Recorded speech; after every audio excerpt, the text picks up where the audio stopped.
साल 2025 में सिल्वर ऐसी चमकी कि इसमें पैसा लगाने वाले निवेशक मालामाल हो गए। चांदी वो धातु जिसने सदियों तक सोने की छोटी बहन समझा गया, आज green energy, EV, 5G data centres और डिफेंस टेक्नोलॉजी की रीढ़ बन चुकी है।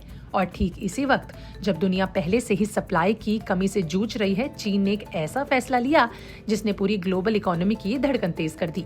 1 जनवरी साल 2026 से चीन से होने वाले हर एक सिल्वर एक्सपोर्ट के लिए सरकारी लाइसेंस अनिवार्य होगा।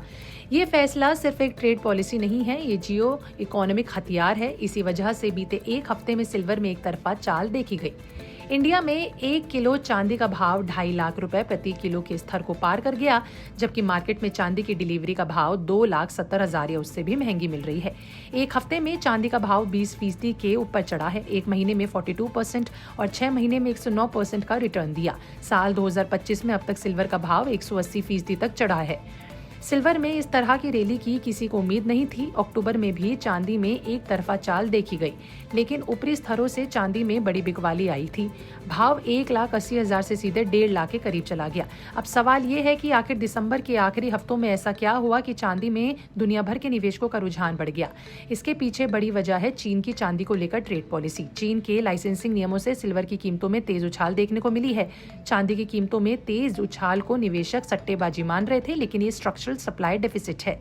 चीन से चांदी एक्सपोर्ट करने पर अब लाइसेंस लेना होगा। इसका मतलब है कि सरकार तय करेगी चांदी किसे दी जाएगी, कितनी दी जाएगी और कब दी जाएगी। ये मार्केट को सरकार के कंट्रोल में ले जाना है, और यही चीन पहले रेयर अर्थ मेटल्स, गैलियम्स और जर्मनियम्स के लिए कर चुका है। अब वही मॉडल सिल्वर में भी लागू हो रहा है, यानी ये पहली बार नहीं हुआ है। सिल्वर मार्केट में चीन का ये नया दाव सिर्फ एक ट्रेड पॉलिसी नहीं बल्कि स्ट्रैटेजिक मूव है, यानी कि रणनीति के तय ये पॉलिसी चीन ने तैयार की है। सिल्वर दुनिया का मोस्ट इलेक्ट्रिकली कंडक्टिव मेटल है। इसी वजह से इसका इस्तेमाल सोलर एनर्जी, इलेक्ट्रिक व्हीकल्स यानी EV, battery management, charging system, power electronics, 5G और data centres, high speed signal transmission, server connectivity, medical devices, missiles और रडार सिस्टम के लिए किया जाता है। मतलब साफ है कि बिना सिल्वर ग्रीन एनर्जी ट्रांजिशन रुक सकता है। दुनिया में सिल्वर सबसे ज्यादा मेक्सिको में पैदा होता है। दुनिया में पैदा होने वाली चांदी में मेक्सिको की 24% हिस्सेदारी है। चीन और पेरू की 13% है और चिली की 6% है।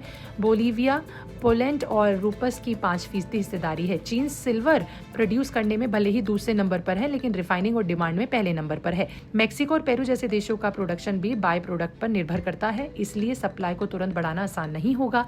एक्सपर्ट्स मानते हैं कि सप्लाई जल्दी नहीं सुधरेगी। नई माइंस में सालों लगते हैं। डिमांड लगातार बढ़ रही है, इसलिए साल 2026 की शुरुआत में ही सिल्वर में वोलेटिलिटी रहेगी, लेकिन ट्रेंड ऊपर आ सकता है। आपका इस पर क्या कहना है, कमेंट सेक्शन में लिखकर जरूर बताइएगा। मिलते हैं अगली वीडियो में, तब तक के लिए बने रहे हमारे साथ और विस्ता को सब्सक्राइब करना बिल्कुल ना भूलें।